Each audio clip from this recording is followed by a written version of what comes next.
I've heard the term American exceptionalism quite a lot lately, along with the question, is it coming to an end?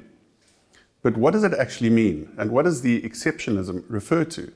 Is it that America is a great country, that it has the largest economy, or that it produces great companies? In addition, when I read American exceptionalism, it also suggests to me that America is the only exceptional country, which doesn't make sense to me. In trying to understand the broader theme of this American greatness, I borrowed the term American Dynamism from a prominent venture capital firm out of the US, Andreessen Horowitz. American Dynamism is more descriptive for me. It means America's dynamic, that it shows progress, that it can adapt, and that it can create.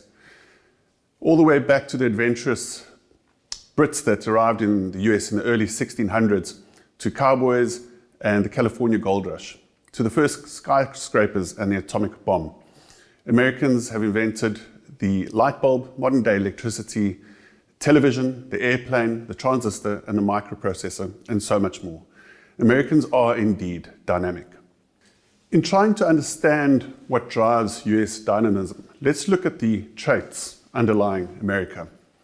There's individualism, there's accountability, there's risk and return at the individual level. There's liberty, there's the freedom of speech and the protection of private property. And there's innovation that drives technological advancement. So we've touched on America now, but what about the next two largest economies, China and Europe? China has its own type of exceptionalism. The speed at which China can copy, scale production and distribution, and do so at a low cost truly is exceptional. While maybe not at the citizen level, central planning does allow the state to move very quickly and make decisions and execute those decisions without the need of going to Parliament or Congress or Senate. And the Chinese are very pragmatic. The 1970s Chinese leader Deng Xiaoping famously said, "I do not care if the cat is white or black as long as it catches the mouse." Unfortunately, there's not too much to say for Europe at the moment. There's too much regulation on the country level and coming out of Brussels. The market is very fragmented. They're putting all these countries together, but they still want their own identity. And the Europeans are more risk averse than China and America.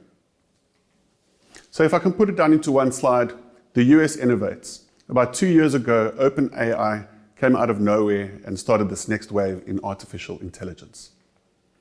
China replicates.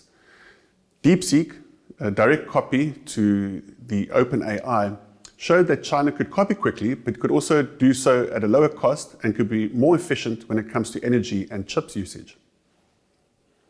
Europe regulates. To give you an example, a while back, the European Commission introduced the straight banana rule, which stipulated that high-grade bananas had to be straight and not bendy. It took 2 years for Brussels to work through and process this rule. Fortunately, since then, this has been scrapped.